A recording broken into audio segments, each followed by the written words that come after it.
Good morning students. आज हम discuss करेंगे प्लस टू में पॉलिटिकल साइंस चैप्टर 6 पार्ट 2 के अंदर अंतरराष्ट्रीय संगठन। इस विषय पर 4 अंक के कुछ प्रश्न आपको जो है पहले वीडियो में समझाए जा चुके हैं। बाकी का जो क्वेश्चन है इस वीडियो में समझाए जाएंगे। सभी बच्चों ने ध्यानपूर्वक सुनना है। संयुक्त राष्ट्र शैक्षणिक वैज्ञानिक तथा सांस्कृतिक संघ पर नोट लिखे।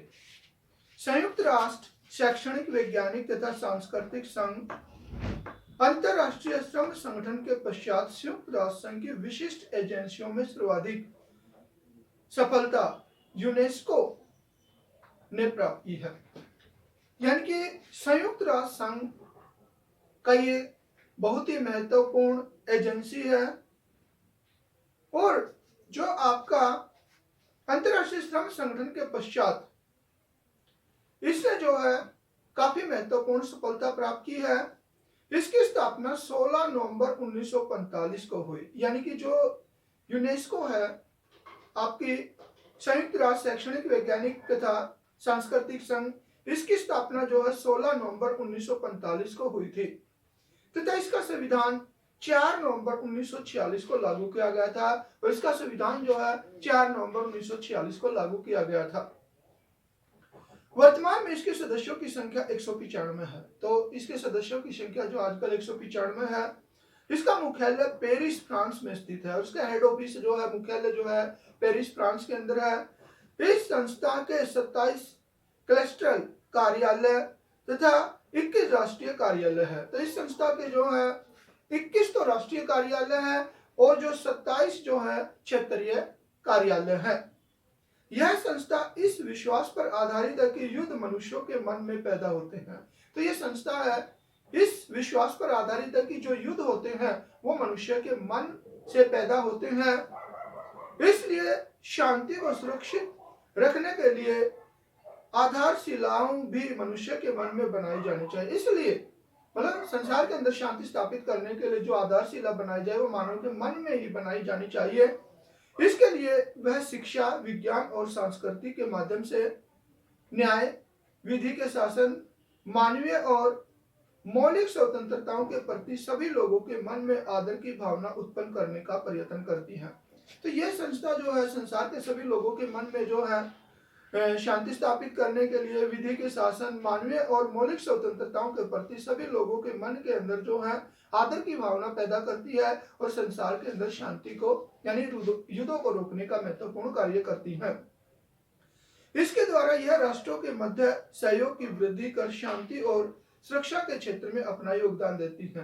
तो देशों के मध्य जो है ये सहयोग की भावना को बढ़ाती है जिससे शांति और सुरक्षा बढ़ती है, संसार के अंदर शांति की स्थापना होती है। इसी कारण इसे राजनीतिक और सांस्कृतिक क्षेत्र में प्रजातंत्र का उन्नायक कहा जाता है। तो यही रीजन है कि जो है कल्चर के क्षेत्र में, राजनीति के क्षेत्र में जो है ये आपका यूनेस्को है, इसे जो है प्रजातंत्र का नायक भी कहा गया है। यानी कि कहने का मतलब ये है कि संसार में शांति की स्थापना करवाने में जो आपका संयुक्त राष्ट्र शैक्षणिक वैज्ञानिक तथा सांस्कृतिक संघ है जो यूनेस्को है, इसने जो है काफी महत्वपूर्ण भूमिका निभाई है और महत्वपूर्ण संस्था है।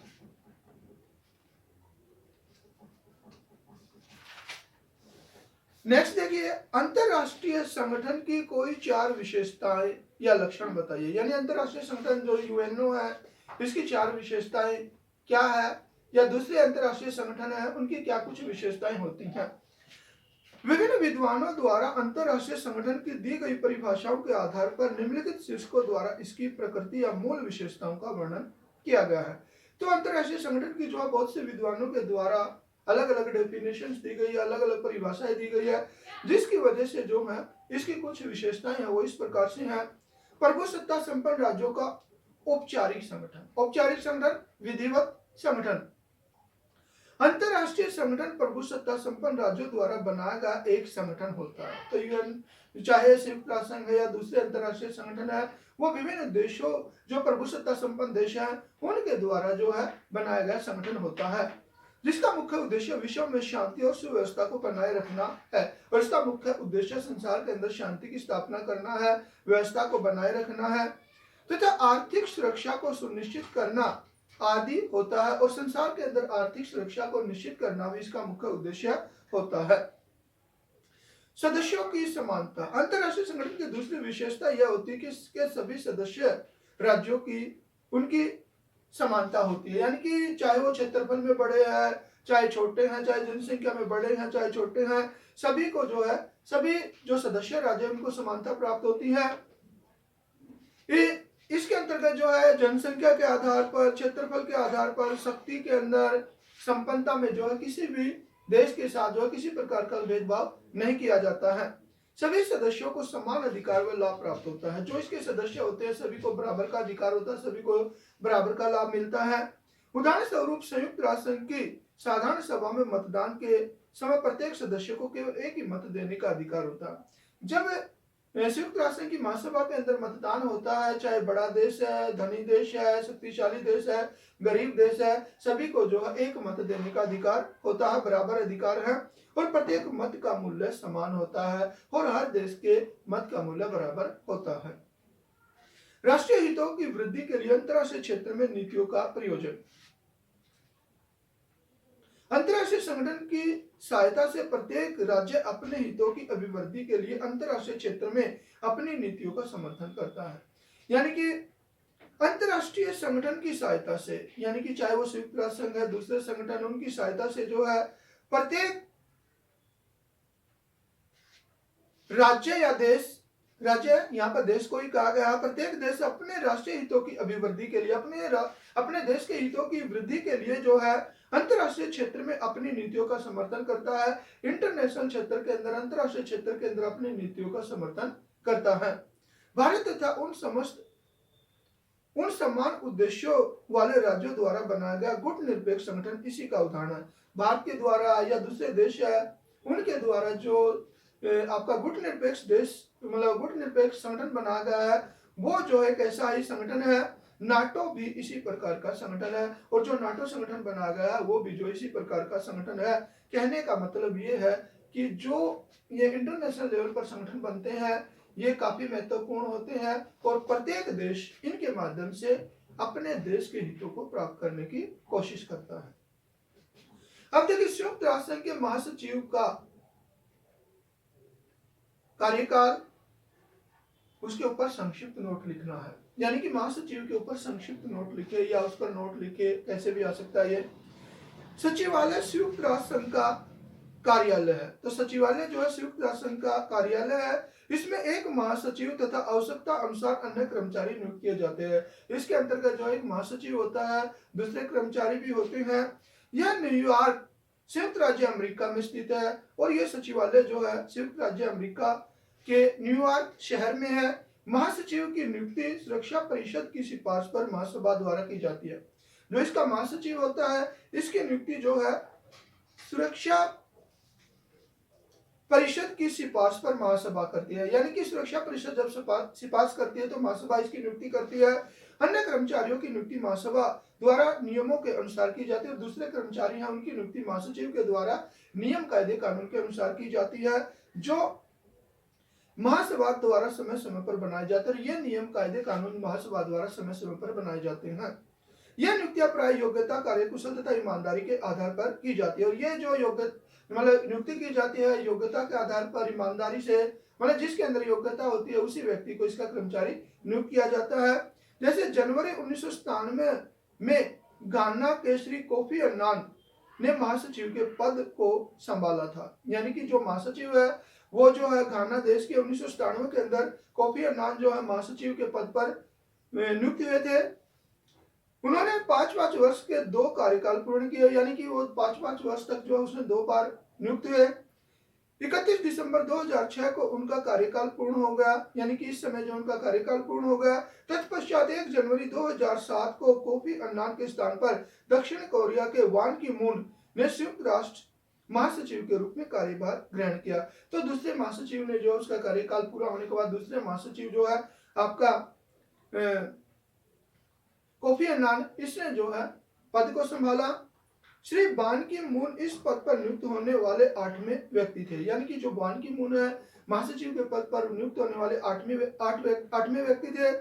उनका चुनाव सुरक्षा परिषद की सर्वसम्मति के पश्चात महासभा द्वारा 13 अक्टूबर 2006 को हुआ। यानी कि महासभा सुरक्षा परिषद की सिफारिश पर महासभा के द्वारा जो है 13 अक्टूबर 2006 को इसका मतलब पद पर ग्रहण किया। आज वर्तमान के अंदर जो है सचिवालय का जो महासचिव है वो एंटोनियो गुटेरेस है, जिन्होंने 1 जनवरी 2017 को अपना कार्यभार संभाला था। और ये पद जो है काफी महत्वपूर्ण होता है। देश के अगर मान लीजिए 2 देशों का आपस में झगड़ा हो जाता है या संसार के अंदर परिस्थितियां गंभीर हो जाती है तो इसके अंदर जो है महासचिव महत्वपूर्ण भूमिका निभाता है। नेक्स्ट देखिए, अंतरराष्ट्रीय शांति और सुरक्षा की स्थापना में भारत के योगदान का वर्णन कीजिए। यानी कि संसार के अंदर शांति की स्थापना करवाने में भारत ने क्या कुछ महत्वपूर्ण भूमिका निभाई है। भारत ने संयुक्त राष्ट्र संघ की अनेक राजनीतिक समस्याओं का समाधान करने में महत्वपूर्ण भूमिका निभाई है। कोरिया की समस्या, सन 1950 में उत्तरी कोरिया ने दक्षिण कोरिया पर आक्रमण कर दिया था। यानी कि 1950 के अंदर उत्तरी कोरिया ने दक्षिण कोरिया पर आक्रमण किया। इस आक्रमण के लिए उत्तरी कोरिया को दोषी ठहराया गया। तो संसार के अंदर जो है उत्तरी कोरिया की आलोचना उसे दोषी ठहराया गया और 16 राष्ट्रों की सेनाएं उत्तरी कोरिया के प्रतिरोध के लिए भेजी गई। और मतलब उसको जवाब देने के लिए, उत्तरी कोरिया को जवाब देने के लिए संयुक्त राष्ट्र संघ की 16 देशों की सेनाएं भेजी गई। भारत के सैनिक ने भी इसमें भाग लिया और भारत के सैनिकों ने भी इस सेना के अंदर भाग लिया था। भारत ने इस युद्ध को समाप्त कराने तथा युद्ध बंदियों के आदान प्रदान में महत्वपूर्ण भूमिका निभाई। यानी उत्तरी कोरिया और दक्षिणी कोरिया का जो मामला था उसको जो है बंद करवाया, शांति स्थापित करवाई और जो युद्ध बंदी थे जो आपस में पकड़े गए थे उनको रिहा करवाने में भी भारत ने महत्वपूर्ण भूमिका निभाई। स्वेज नहर की समस्या, सन 1956 में मिस्र के राष्ट्रपति ने स्वेज नहर का राष्ट्रीयकरण कर दिया। यानी कि मिस्र का जो राष्ट्रपति था उसने 1956 में स्वेज नहर का राष्ट्रीयकरण किया। इसके कारण इंग्लैंड, फ्रांस तथा इजराइल ने मिलकर मिस्र पर आक्रमण किया। इसके जवाब में क्या हुआ कि फ्रांस, इंग्लैंड और इजराइल ने मिलकर जो है मिस्र के ऊपर जो आक्रमण कर दिया। भारत ने ब्रिटेन तथा फ्रांस की घोर निंदा की और भारत ने जो है फ्रांस की, इंग्लैंड की जो है आलोचना की, घोर निंदा की तथा महासभा में उस प्रस्ताव का समर्थन किया जिसमें यह कहा गया कि युद्ध तुरंत बंद किया जाए। और महासभा के अंदर जो है भारत के द्वारा यह समर्थन किया कि जो युद्ध चल रहा उसको जो है बंद किया जाए। इस समस्या को हल करने में भी भारत ने महत्वपूर्ण भूमिका निभाई। यानी कि जो स्वेज नहर की समस्या थी इस समस्या को भी जो सोल्व करवाने में भारत के द्वारा महत्वपूर्ण भूमिका निभाई गई। कांगो समस्या, स्वतंत्रता प्राप्त करने के पश्चात कांगो में राजनीतिक अस्थिरता पैदा हो गई। यानी कि जैसे कांगो ने स्वतंत्रता प्राप्त की उसके तुरंत बाद जो है देश के अंदर राजनीतिक अस्थिरता पैदा हो गई। इस परिस्थितियों का लाभ उठाते हुए बेल्जियम ने कांगो में हस्तक्षेप करना आरंभ कर दिया और दूसरी तरफ जो बेल्जियम है उसने कांगो के अंदर इंटरफेयर करना शुरू कर दिया, हस्तक्षेप करना शुरू कर दिया। संयुक्त राष्ट्र संघ की अपील पर भारत ने अपनी सेना कांगो भेजी और यूएनओ ने जब अपील की देशों के द्वारा तो भारत ने भी जो अपनी सेना कांगो के अंदर शांति की स्थापना के लिए भेजी। अरब इजराइल विवाद, सन 1967 में हुए अरब इजराइल युद्ध में इजराइल ने कुछ अरब क्षेत्रों पर अपना अधिकार कर लिया। तो इस तरह से जो 1967 के अंदर जो अरब इजराइल युद्ध हुआ था इसमें जो है इजराइल के द्वारा अरब क्षेत्रों पर अधिकार कर लिया गया। भारत की यह नीति रही कि इजराइल को अरब देश खाली करना चाहिए क्योंकि भारत जो है साम्राज्यवाद का जो है विरोधी है। इसलिए भारत के द्वारा यह कहा गया कि जो इजराइल के द्वारा अरब देशों पर अधिकार किया गया उसे खाली किया जाए और इस संबंध में संयुक्त राष्ट्र संघ द्वारा पारित सभी प्रस्ताव को स्वीकार करना चाहिए और जो भी यूएनओ कहता है उन सभी बातों को जो है इजराइल के द्वारा माना जाना चाहिए। कहने का मतलब है कि वहां पर भी शांति की स्थापना करवाने में भारत ने महत्वपूर्ण भूमिका निभाई। अफगानिस्तान की समस्या, अफगानिस्तान की समस्या को हल करवाने में भी भारत ने संयुक्त राष्ट्र संघ को योगदान दिया। यानी कि जो अफगानिस्तान की समस्या थी उसको भी सोल्व करवाने में भारत ने महत्वपूर्ण भूमिका निभाई। अब देखिए निम्नलिखित पर संक्षिप्त नोट लिखो। विश्व स्वास्थ्य संगठन WHO, वर्ल्ड हेल्थ ऑर्गेनाइजेशन। विश्व स्वास्थ्य संगठन इसे संक्षेप में WHO कहते हैं। यानी कि इसे WHO भी कहते हैं। इसका मुख्यालय जेनेवा स्विट्जरलैंड में स्थित है। तो इसका मुख्यालय जो है स्विट्जरलैंड जेनेवा के अंदर है।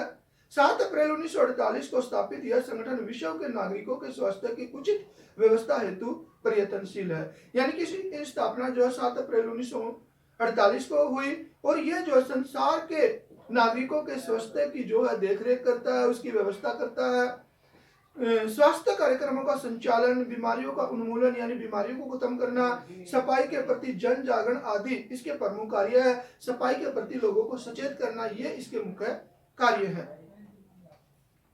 7 अप्रैल विश्व स्वास्थ्य संगठन दिवस के रूप में मनाया जाता है। तो ये 7 अप्रैल जो है WHO के रूप में, विश्व स्वास्थ्य संगठन के रूप में मनाया जाता है। अंतर्राष्ट्रीय बाल आपातकालीन कोष, इसे संक्षेप में यूनिसेफ कहते हैं।